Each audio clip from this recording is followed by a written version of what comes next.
ratsy fanjaritsakafo any Atsimo commune roa amby telopolo no tandidon-dozy hoy ny BNGRC.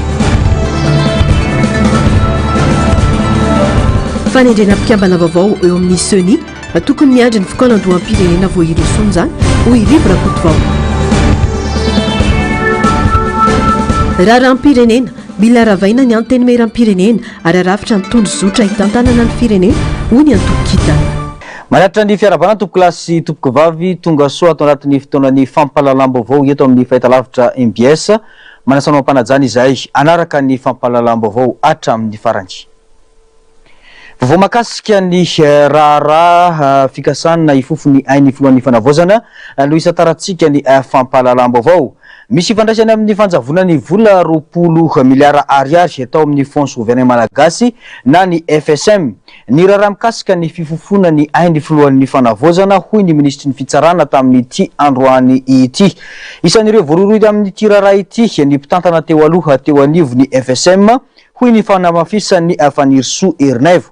No tanterain'androany teny amin'ny fitsarana antampony Tetianosy moa ny fotoam-pitsarana nanametrahana tamin'ny fomba ofisialy. Ireo tompon'andraikitra ambony vaovao eo anivony fitsarana eo ambany ny fiahin'ny filohan'ny fanavozana ny Republika. Narcisy Karazafy sy mbola avatsara no mitatitra ny antsipriany izay. Ny fitsarana irery any no afaka manao famitorana mikasika ny fikasana ny fifofona ny ainy filohan'ny fanavaozana mipetraka ho mpanara-baovao toy ny olona rehetra ny filohan'ny fanavaozana ka apetraka eo ampelatana ny tompon'andraikitra misahana izany ny fanadidina mikasika ity raharaha ity hoy Colonel Michael Randrenirina. Manara-baovao mitovy aminareo koa izany. Ny fitsarana no manazava an'izay fa tsy ny filoham-pirenena. Zareo no manao ny famitorana miaraka amin'ireo zandary sy ny polisy dia zareo no tena mahalala an'izay fa tsy amin'ny toerako angamba hamaly an'izay fa efa nisy fanazavana nataon'ny ramatoa procureur Tony mpanao lalàna. Mpanao lalàna omaly dia samy niaino amin'ny télé daholo tsika omaly reny tamin'ny Facebook fa tsy dia manakavaly loatra mikasika an'izay. Namafisy ny ministry ny fitsarana afa misy ifandraisany amin'ny fikasana ny fifofona ny ainy filohan'ny fanavaozana ny raharaha fanjavona ny vola 20 miliara ariary atao amin'ny fonds souverain malagasy satria anisan'ireo ny konokonona ny fanonganam-panjakana sy fifofona ny ainy filohan'ny fanavaozana ny mpitantana atao amin'ny FSM hoy Fanirisoa Erinaivo. Mbola misy ireo olona karohina mikasika io raharaha io ho ihany ny fanamafisany ny mpitana ny fitomboka sy mpanjakana. Le satria anisany ny konokonona amin'ny zany fanonganam-panjakana sy fikasana amony ny filoham-pirenena mivady zany ny mpitantana atao anatin'ny FSM ary nampiasa ny vola tao anatin'ny kesin'izany FSM zany amin'ny tsy tokony ho izy. Maromaro ny olona mbola karohana satria 120 no efa voasambotra sy nampidirina ponja dia ny sasany mbola miafina ary mbola mifampitadiavana. Ankoatra izay no tanteran'androany teto amin'ny fitsarana tampony Anosy ny fotoam-pitsarana manetriketrika nametrahana ny tamin'ny toerany anireo tompon'andraikitra ambony telo eo anivon'ny fitsarana eto Madagasikara tafapetraka ny filohan'ny fitsarana tampony Ramatoa Claudette Sophie Ramanankavana, ny filohan'ny fitsarana fandravana didy Ramatoa Taina Rabetokotany ary ny filohan'ny filakevim-pitantanana na ny Conseil d'État samy nanasongadina ny fanavaozana atao amin'ny sehatra ny fitsarana ny lahateny nataon'ireo tompon'andraikitra ao anatin'izany ny fampidirana ny tao arakajy mirindra amin'ny fikirakirana ny fitantanana raharaha-pitsarana sy ny fahalamafisana ny fiara-miasa amin'ireo firenena sy rafitra iray sampizenena. 17 no voaroiroy, 12 no doboka amponja no vaovao farany avy amin'ny fitondrana mahakasika ny fikasana amono ny filohan'ny fanavaozana sy ny resaka fikonokononana fanonganam-panjakana. Misy manamboninaitra amperinasa tafiditra ao anatiny ity raharaha ity raha ny fanazavana izay nataony Tony Papan'Olalana. Efa hatramin'ny andron'ny kolonely Ratsimandrava no nisy ny tranga tahaka izao teto amintsika hoy ny generaly Ramakavelo Désiré raha naneho ny heviny manoloana ity raharaha ity rindra tsara ny tahiriny. Olona 12 no voaroiroy amin'ny fikasana amono ny filohan'ny fanavaozana sy ny resaka fanonganam-panjakana araka ny fanazavana nataony Tony Papan'Olalana. Natolotry ny fitsarana ndraiky amin'ny 30 marsa lasa teo ireo olona ireo. Vesatra maro no iapangana azy ireo. Isan'izany ny fikasana ifofony ainy filohan'ny fanavaozana, ny fidirana anaty fikambananjiolahy, ny fitazonana fitaovam-piadiana tsy ara-dalàna ary ny fikasana anonga-panjakana. Araka ny voalaza, ny kolonely Patrick Rakotomamonjy no isan'ny namolavolany fanatanterahana ity fikasana ratsy ity. Nisy tamin'ireo vaopanga ihany koa no efa naiky ny eloko ka nilaza fa vola 20 miliara ariary tao amin'ny kontiny no nokasaina ampiasaina amin'izany raha ny fanambarana ofisialy. Voalaza ihany koa fa misy manamboninahitra amperinasa tafiditra amin'ny tirara ity, anisan'izany ny jeneraly iray. Tsy zava-baovao ny zava-mitranga, hoy ny jeneraly Ramakavelo Désiré. Tsy zava-baovao eto Madagasikara eto. Ary izy tena natanteraka ny fikasany ohatrany tamin'ny androny Douglas tsy mandrava. Filoham-pirenena misy mitifitra maty. Reny nisy fotoana koa samborana olona vitsivitsy fa hoe nisy saika hamono koa nikasa hamono ny filoha Judicial. Misy manamboninahitra mihitsy nampidirina ponja tamin'ny fotoana androny. Dia rehefa avy eo dia nisy nivoaka, nisy mbola tafajanona, misy zany zavatra zany. Zao ndray tia miverina indray le izy, lasa ohatran'le sanatiny vava ladino lela ve fahazarany ratsy eto Madagasikara ny mifofo ny ain'ny filoham-pirenena. Satria dia miverimberina ohatran'le fitolomana midiny eny an-kianja ihany an'io. Misy tamin'izao misy atao hoe isaky ny 5 taona dia misy foana ny fidinany eny an-kianja. Fa ny okevitra tsy maintsy ao foana le saina mifaninana, maninona ny izy neo fa maninona ny tsy za. Rehefa mahita an'ilay ataoko hoe toerana misy an'le manamboninahitra tonga filoham-pirenena dia hoe maninona ny ino eo.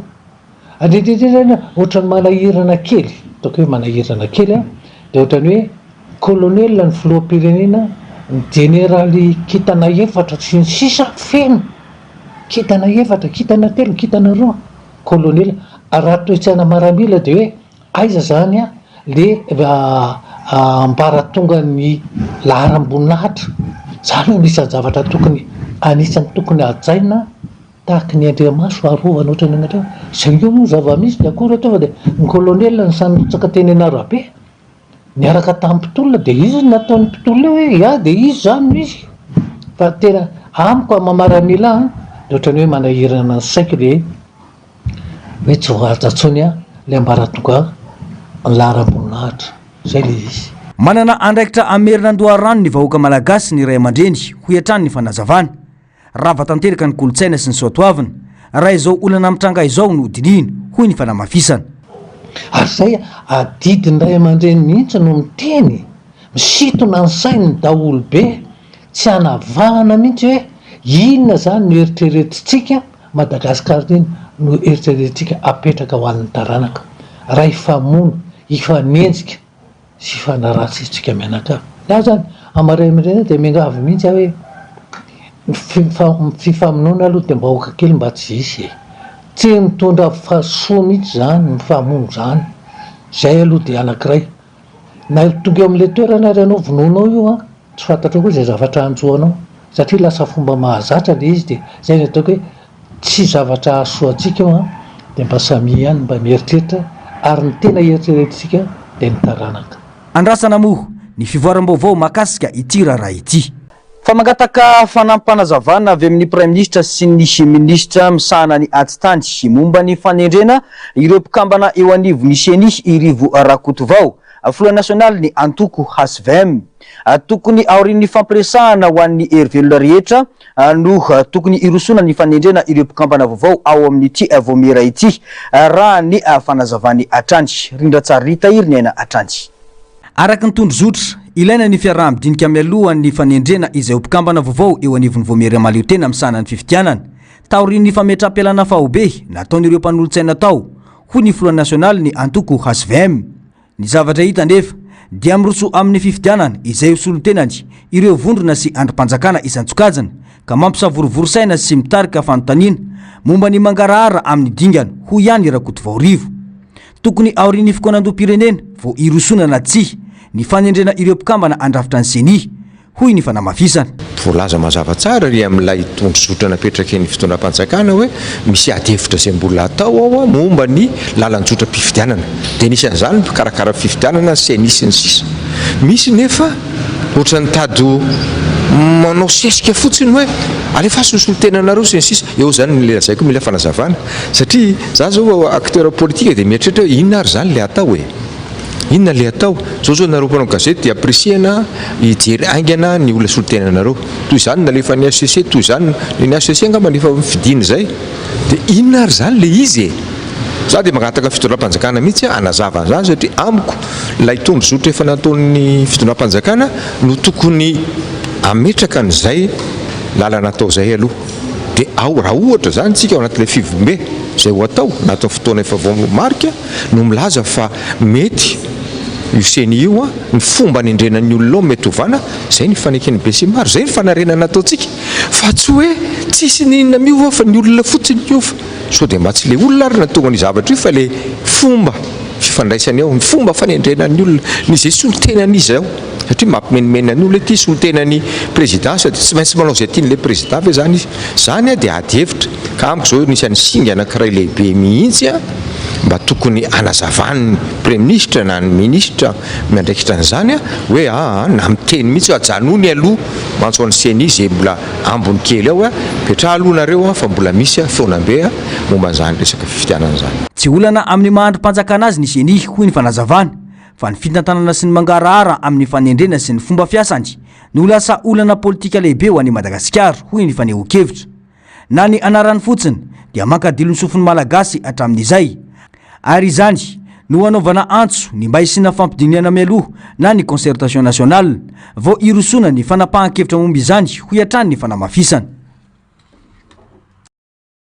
fa miombon-kevitra amin'ny antokotiko i Madagasikara amin'ny fitakina ny fandrafetana ny tondro zotra hitondrana ny fitondrana fanavozana ny antoko kintany Madagasikara mialohan'izany anefa dia tokony horavana tanteraka aloha ny anteny meram-pirenena mba amalina ny fitakina teny Ankianja fa indrindra ny ahafahany Madagasikara mirosokelikely mankany amin'ny Repoblika fahadimy ho hatrany Itabera Christian teo amin'ny fandraisam-peo ny Narcisse Karazafy sary sindratsariny mbola avatsara tsy mifanaraka amin'ny lalàna ny fialan'ireo député amin'ny vondrona tokony halany azy ho ny faneho-kevitry ny mpanao politika Christian Tabera atakina ny fandravana ny anteny meram-pirenena iray manontolo fa tsy tokony tsopotsoponina toy ny zava-misy amin'izao fotoana ho ihany Christian Tabera iara-manaiky fa tsy manaraka ny lalam-pandrenana ny fanjakana mijoro amin'izao fotoana hoy ny faneho-kevitra ka tsy tokony atahotra ny mpamatsy vola ny fanjakana andravo io andro mpanjakana io aorian'ny fikanandoham-pirenena vao tokony apetraka ny marimaritra iraisana entina manangana ny Repoblika fahadimy ka mba amaro toerana an'le flou ny PRRM zany sy ireo mpiaradia miaraka amin'ny ao anatin'io androm-panjakana ny exécutif voalohany io dia sy maintsy miainga amin'ny ravindalana atsika araka ny tenin'ny flou maraka ravalimanana reny zany miainga amin'ny accord politique atsika mba ho définitif le fahefana zay tazomina kasika ny destitution ny assemblée nationale ndray ny ampahany amreo sy mbavambahoaka azo mankahery anazy regny tsy hoe nareo reny tena raha tsy toetra akoriny na hoe de tsy navitany asanareo par rapport ny namanareo zay kosa aloha fomba fijery ny antoko kitany Madagasikara azy fa kosa zao rehefa destituena ohatran'io ihany de mampagnino zany tonga de avy de hoe mandrava an'le lalam-pandrenan'ny 4e République de rava daholo koa zany zay androm-panjakana mifanandrify am'izay tsy voatery ny assemblée nationale rerany rava am'izay no mafisiny fa ilaina ny fanatanterahana amin'ny fikanandoham-pirenena andraisan'ny hery-velona rehetra anjara mba handinihana sy hamaritana ny lalàna izorana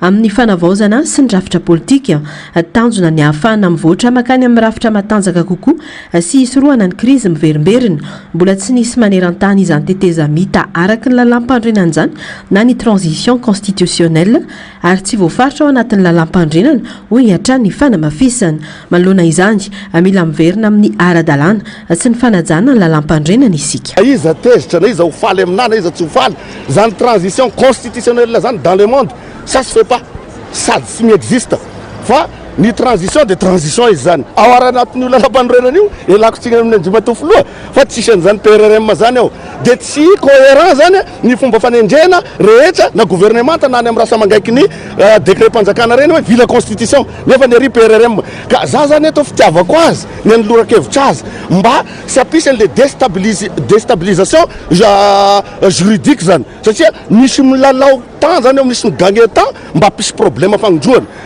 Ankoatra izay manameloka tanteraka ny fikasana ifofony ny filohan'ny fanavaozana ny antokitany Madagasikara tsy tokony hitarika any amin'ny herisetra ny tsy fitovikevitra ara-politika ary tokony alana ny fifandrafesana mba hisorohana ny ady an-trano ho ihany ny fanehoan-kevitra. Na dia tsy mitovy hevitra sika zalahy aoka kosa le fifonan'ny andeha mon'olo noho ny fitiavam-pahefany sy ny andeha hagnano déstabilisation amin'izany zay dia magnameloka miara-manenjika an'izany rehetrarehetra zany ary manainga ny vahoaka malagasy mba tsy ho voasarisarika amin'ny zavatra ohatry zany na ny mpanao politika ihany koa ilaina ny stabilité na dia tsy mitovy hevitra tsy afara amin'izany ka zay dia manameloka ary manenjika ary ifanometanana mihitsy aza ny avy aty amin'ny bandeau rouge na ny kitany Madagasikara ifanenjika amin'ireny olona tsy mataotody regny. Miantso ny mpisehatra politika sy ny malagasy rehetra ity mpanao politika ity mba hifantoka amin'ny fifampiresahana sy ny firaisan-kina ho antoka azahoana mametraka rafitra politika maro toerana hanampiana ny filohan'ny fanavaozana amin'ny fanarenana ny firenena.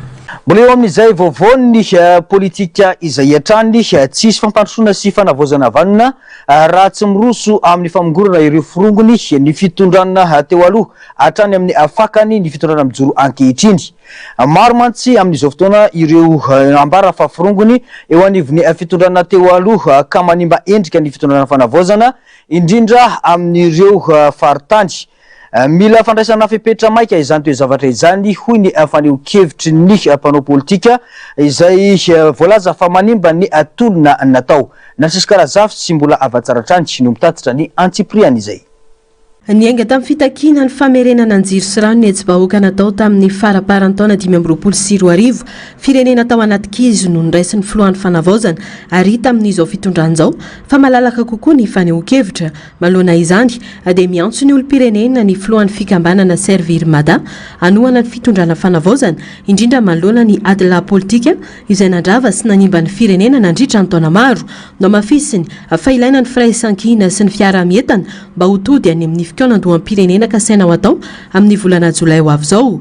Ilaina ny fanovana toe-tsaina eo amin'ny samy malagasy satria mbola maro ireo firongony izay manimba ankolaka niezaka ny fanavaozana takina araka izany ny fanesorana ireo olona manakana ny fandrosoana sy manohitohina ny fampandrosoana tiany fitondrana fanavaozana ho apetraka. Ary ny fiovana amin'ny fomba mampanao izay tsy mety rehetrarehetra ka hita taratra mankany amin'ny tena fandrosoana ny tena tadavina mba hitongavana amin'ny fanavaozana tena izy. Eto dia manentana antsika lehibe ny faritra rehetrarehetra manerana ny nosy indrindra fa anatin'ny province Tomasina. Mbola betsaka ireo firongony ireo izay manao mody mandray andraikitra kanefa tsy ansitrapo fa manimba endrika ary manao izay anakianan'olona ny fitondrana fanavaozana foana ny fandraisany andraikitra izay ataony. Tsorina amintsika fa ireny olona ireny dia somaty voalavo kibo ary sisitraky ny fony mihitsy izao fanavaozana izao fa teren'ny zava-misy izy satria sarotra ny fitadiavana azy.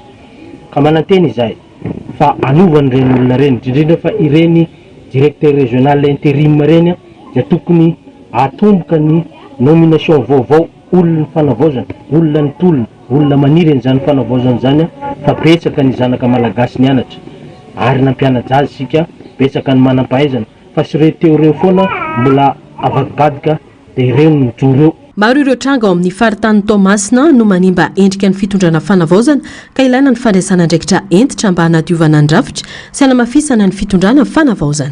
Lafim-baovao afa-tanteraka kosa olona 17 tsy manana taratasy ipetrahana na iasa ara-dalàna atsy amin'ny nosy Maurice no nosamboriny mpitandro ny filaminana avy amin'ny toby levé ny alarobia lasa teo.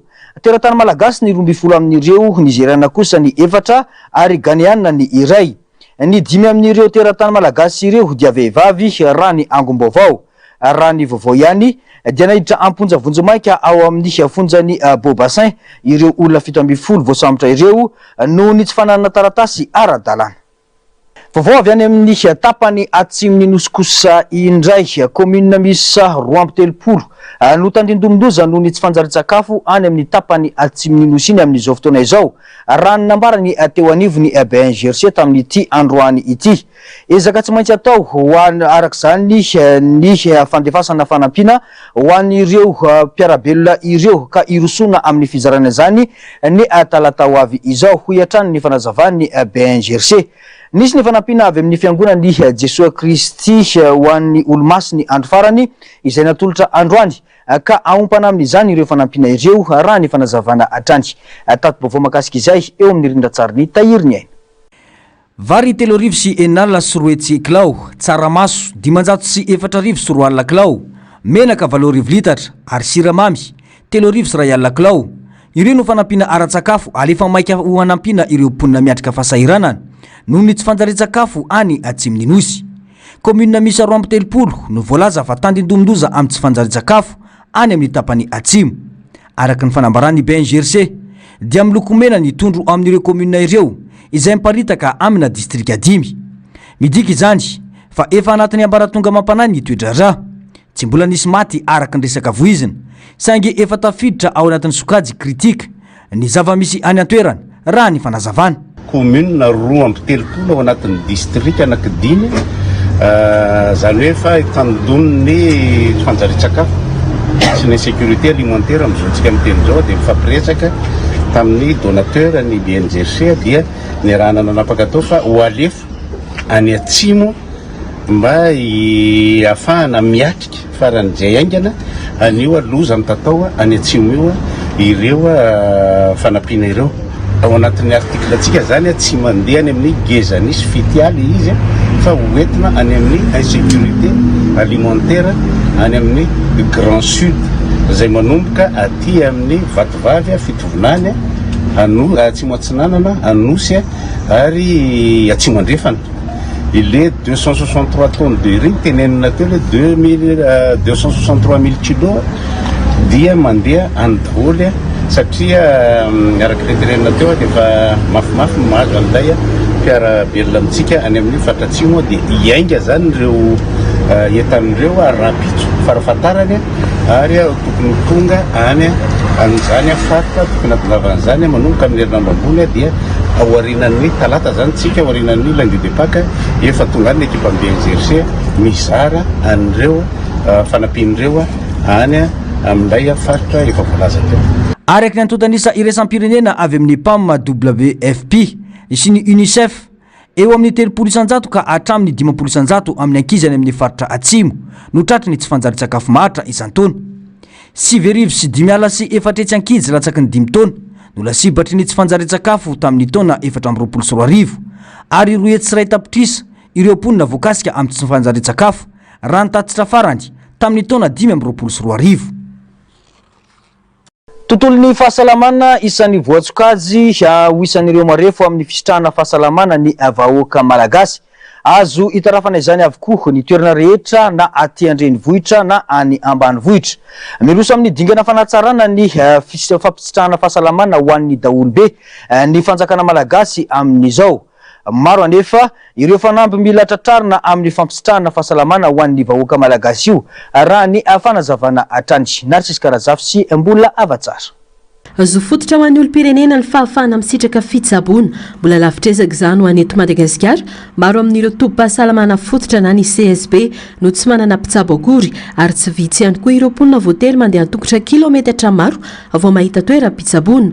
Tafiditra ao anatin'ny vinan'ny fitondrana ny fanavaozana ny fampisitrahana fahasalamana ho an'ny daholobe araka ny fanazavany taleny serasera eo anivon'ny ministera ny fahasalamam-bahoaka no mafisiny fa imasona manokana ny fanomezana tolotra ara-pahasalamana tsara kalitao sy sahaza ho andrehetra mba hampihenana ny tsy fitoviana eo amin'ny fahazahoana fitsaboana. Zany rehetrarehetra zany dia tafiditra anatin'ny politika ankapobeny ny fitondram-panjakana ankehitriny dia ny hoe manantona ny vahoaka ny fahasalamana ary miezaka hatrany manolotra fahasalamana tsara kalitao ary voatsela ihany koa misy ny fifanaovan-tsony mpiara-miasa izay niarahana tamin'ny zareo afrikanina tatsimo sy ny fitondram-panjakana malagasy tarihan'ny filohan'ny fanavaozana ny repoblika mikasika ny fametrahana ny centre hospitalier izay ikarakara ny cancer rehetra hatrany tapitoka hatrany ampaladi izay atao eto Madagasikara. Ny tanjona moa amin'izao fotoana izao dia hoe zay zavatra atao rehetrarehetra dia tsy maintsy mipaika avy hatrany any amin'ny vahoaka malagasy. Ankoatra izay andro maneran-tany ho an'ny fahasalamana ny 7 Aprily ho avy izao izay manamarika ihany koa ny 7 taona nijoroan'ny vondrona iray isam-pirenena misahana ny fahasalamana araka ny nambarany Rakoto Alison Frederic taleny fampiroboroboana ny fahasalamana dia omena lanja manokana amin'ity taona ity ny fampisitrahana fahasalamana feno ho an'ny olombelona sy ny biby ary eo ihany koa ny fampiroboroboana ny siansa eo amin'ny sehatra ara-pahasalamana. Maro amin'ireo aretina mahazo ny olombelona no avy amin'ny biby na mifindra amin'ny alalan'ny biby zany dia ny toy izany ohatra ny valanaretina mpox, ny coronavirus zay tamin'ireny fotoan'ireny eo ihany koa ny aromotana, ny pesta sy ireo maro samihafa. Ireo dia mampiseho mazava fa mila fomba fiasa mirindra sy arahametana isika. Ny fifandraisan'ireo lafiny telo ireo no miaraka amin'ny fikarohana ara-siansy ary mivondrona amin'ilay atao hoe fahasalamana tokana na plateforme en elf, une seule santé moa izy amin'ny teny frantsay. Ireo indrindra no avoitra mandritra ity hetsika ity. Etsy amin'ny kianjan'ny Barema Masina no anatanterahana ny ivon'ny fankalazana ho an'ny Madagasikara isan'ny fitsaboana sy ny tolotra ara-pahasalamana maimaim-poana ho fahafahany rehetra misitraka sy manakaiky kokoa ny ravitra fitsaboana. Tanjon'ny hetsika ny anamafisana ny fahatsapany rehetra fa zo iombonana ny fahasalamana ary mila ezaka iarahan'ny fanjakana sy ny vahoaka ny fanatrarana izany. Fa eritaona mahery aty aoriana mbola mitoy ny disadisa eo amin'ireo mponina ao amin'ny fokotany Tongarivo sy ireo teratany pakistanais izay nanorina moské teo ampovoan-tanàna. Taorian'ny filazana fa nisy firehetana tao amin'ny moské sy ny fitorian'ireo teratany vahiny ny mponina dia nisy ranomaimbo be indray nivoaka avy ao amin'ity toeram-pivavahana ity androany ka niparitaka tamin'ny lalana ifamezivezen'ireo mponina ao an-toerana. Nasisy karazafy sy mbola avatsaratrany no mitatitra ny Aprily izay. Mbola mitohy heritaona mahery zao ny disadisa misy eo amin'ny fokon'olona ao amin'ny fokotany Tongarivo sy ny tompona andraikitra ao amin'ny moské pakistanais iray eto afovoan-tanàna. Atao aorian'ny fiakarana fampanohavana ny alarobia lasa teo mahakasika ny fifanolanana teo amin'ny rotota dia nahitana rano maloto mamofona maimbo nivoaka tao amin'ny vavahadin'ny moské androany ary niparitaka tamin'ny lalana fivezivezen'ny mponina ary nahazo ny arabe nandritra ny ora maro niteraka fanelingelenana ho an'ireo mpampiasa ny lalana sy ny mponina manodidina izany ka antony nanaovana izy ireo fitarainana. Tamin'ny alarobia dia fermano natao teo anivon'ny fitsarana ary mbola mandeha ho tsaraina amin'ny 13 mai. Mandefa rano zao zareo nefa ny ato dia rano maloto izay ranona diky mihitsy izy mandeha amin'iny sisina tamboho iny mahazo ny seza fitoran'ny petrapetrahana izay nampisolana ara-pitsarana io dia mamoaka fofona maimbo ho an'ny mpandala soanay moniny eto. Izay moa dia tsy tehiteny ntsony ary tena tsy taraina ntsony fotrany hoe inona foana ary zao zavatra tsy milamina zao kanefa dia tena manao toera-tsy zaka ary manao tsindry azo lena ary tena atao hoe olotrotra izy fa manapatra fahefana tanteraka. Io zao zahay zao ny antso président pokotany mijery ny zava-misy tetatoerana dia misaotra ny président pokotany fa tonga dia ary ny teny ny zareo teo fa nisetrin'izay dia polisy mitanakalaky indray zao no valiny afatra miandry eto aminay eto. Anidina ifotony avy hatrany ny filohan'ny fokotany niaraka tamin'ny vomera sy ny olobe tao an-toerana nijery akaiky ny zava-nisy ary niresaka tamin'ireo tompona andraikitra pakistanais ao amin'ity moské ity fantatra fa tsy voavoalohany zao no tranga ny fivoahana rano maloto teo amin'ity toerana ity. Efa nisy fotoana na mpanatsony ny fokotany ireo teratany vahiny tao amin'ny moské saingy avinavina trano ny setra ny fifanantonana raha ny fanazavana.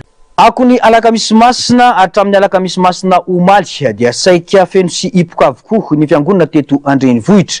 Raha hoan'ny tao amin'ny fiangonana FJKM Ziona Tsorono Mandidy manokana dia ny fiakanjona fotsiny raisan'ny kristiana no nentina nanehoana ny finoana tamin'ity alakamisy masina ity. Nisy ihany koa ny rindrakira nataon'ireo tanora kristiana nandritra izany fotoana izany ankoatra ny fanompom-pivavahana lehibe. Rindratsara ny atahirinena no itaterana izay vaovao izay.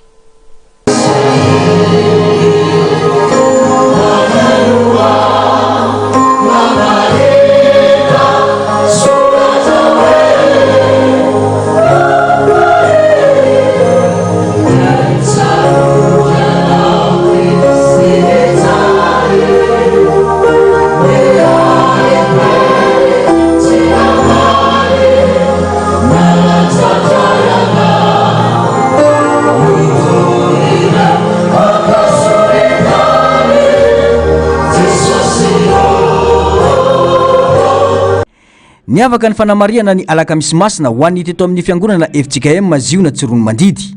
andro manana ny lanjany ho an'ny finoana kristiana ny alakamisy masina izay fotoana ny arahany Kristy latabatra farany tamin'ireo mpianany 12. Ny akanjo fotsy avokoa ny mpiangona teto amin'ity fiangonana ity mba hifandraika amin'ny foto-kevitra hoe ny tsia an'olombelona fa ny eny an'Andriamanitra raha ny fanazavana. Ny akanjo fotsy ny mpiangonana rehetra feno ny fotoana anasana fataroa lehibe ny tsia an'olombelona fa ny eny an'Andriamanitra amin'ny fiainantsika tokoa fatrapandany olona ary ny zava-ty faneken'ny olona aza nalay lavo fa Andriamanitra rehefa nanaiky dia nanaiky ary tsy miova amin'ny teniny nomeny Andriamanitra mbola ty sy mianto antsika foana izy na dia enina amby 2 fotoana aty aoriana amin'ny natongavany tetỳ-tany aza mbola miandry antsika ny tompo dia mpandresiny tompo entina mankalaza ny zoma masina raha pitso andro fandinana dia entina mankalaza ny tompo pasika tsarovana mitsangana ny tompo tamaty amin'ny alahady zao. Ankoatra ny fiakanjona fotsy dia nandritra izany ihany koa no nanatanterana ny fanasana tongotra. Lesona izay noraisina tamin'ny fampianaran'ny Kristy ho an'ny mpianatra mba hanetry tena arak'ilay teny hoe izay lehibe aminareo no aoka ho mpanompo ho hiatrany ny fanamafisana. Alakamisy masina zany dia andro atserovana nanorenan'ny Jesosy Kristy mifanasany tompo ary indrindra ihany koa nanolorany teny teo amin'ny azo fijaliana tonga ny olona ho afaka amin'ny fahotana ary Jesosy Kristy ilay zanak'Andriamanitra no misolo ny elokitsika izay tokony tsika no voaheloka fa noho ny fitiavan'Andriamanitra ny amin'ny fanekena izay famonjena sy fanalana ny olona tamin'ny fahotana izay dia nanolotra ny tenany teo amin'ny azo fijaliana Jesosy Kristy zany hoe foana zany ny toroteny foana ny finoana raha tsy maty Jesosy Kristy ary nitsangana tamin'ny maty fandresena ary zay le pasika ho antsika fiangonana. Zoma masina ny androany samy manana ny fandaharam-potoana ny fiangonana kristiana rehetra atry ny omaly alina saika feno hipoka avokoa ny fiangonana rehetra mankalaza ny pasika ho an'ny kristiana ity. Tanteraka ny teny fikasana ny ainga tamin'ny krismasy ka nahatonga ny teny hoe indro ny zanak'Andriamanitra anaisitra ny fahotan'izao tontolo izao satria rehefa nomboina tamin'ny azo fijaliana dia nitsangana tamin'ny andro fahatelo resy ny fasana resy ny fahafatesana ko hiatrany ny fanazavana. Nisy antsampanahy nataony tanora kristianina izay nofaranana tamin'ny fanasany tompo. Maresaka avy any ivelany firenena mahery ny 700 no iara isalahy amin'ny fiarovana ny Détroit d'Ormuz araka ny tapaka nandritra ny fivoriany ny fianakaviam-be iraisam-pirenena izay notanterahina tany Londres.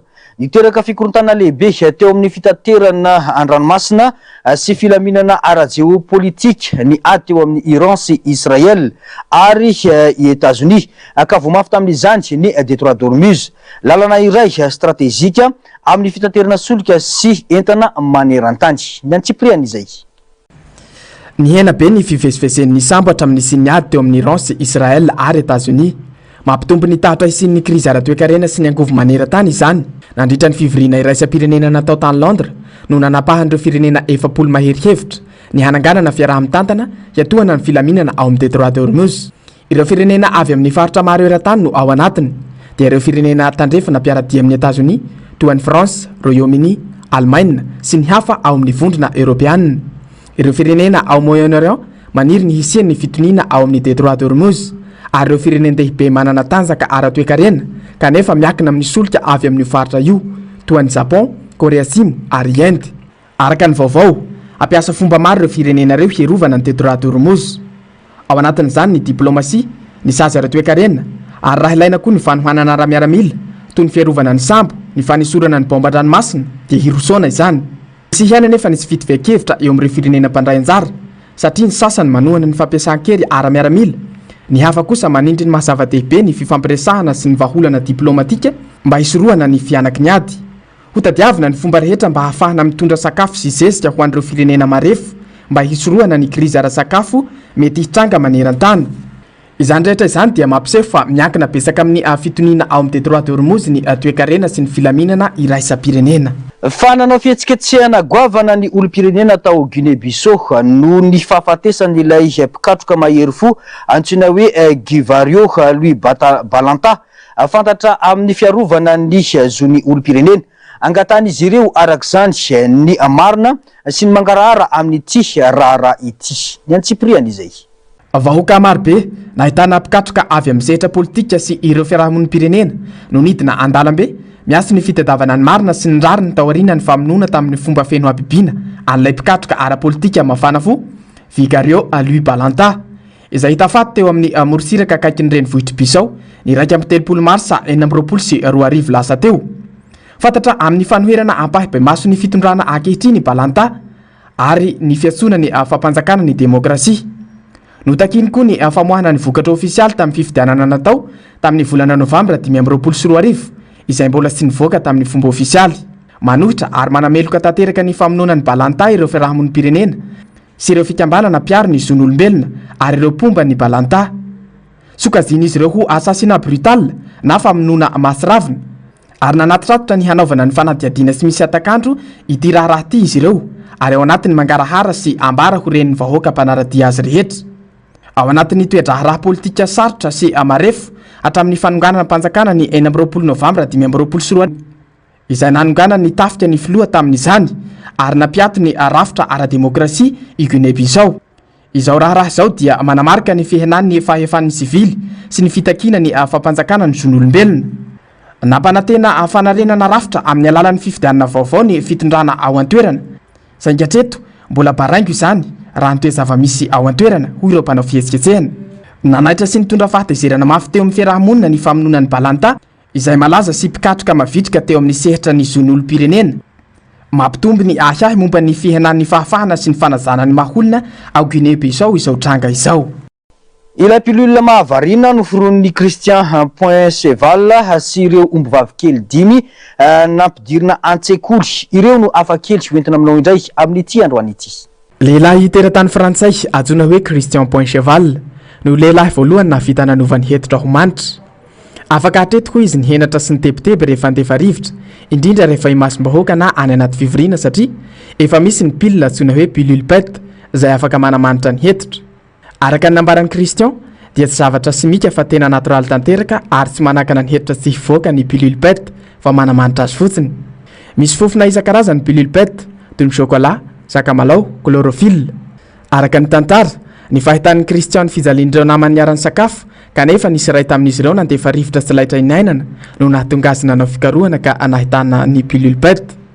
Nanambara moa i Christian Point Cheval fa ilaina ny mandefa rivotra satria manasara ny fahasalamana izany. Tany amina sekoly iray tany Frantsa tany no niseho ity tranga hafakely ity. Ombivavy kely misy 5 antsoina hoe Abondance, Amandine, Abeille, Arlette ary Asmel no nampidirina ho isan'ny mpianatra tao amina sekoly iray. Araka ny fantatra, nisy ny fandrahonana nataon'ny fanjakana ny hanakatonana ity sekoly ity no nisy fafenon'ny isan'ny mpianatra takina. Voalaza fa 9 monja ireo zaza nisoratra anarana tamin'ity taona ity raha toa ka folo ny isa takin'ny fanjakana.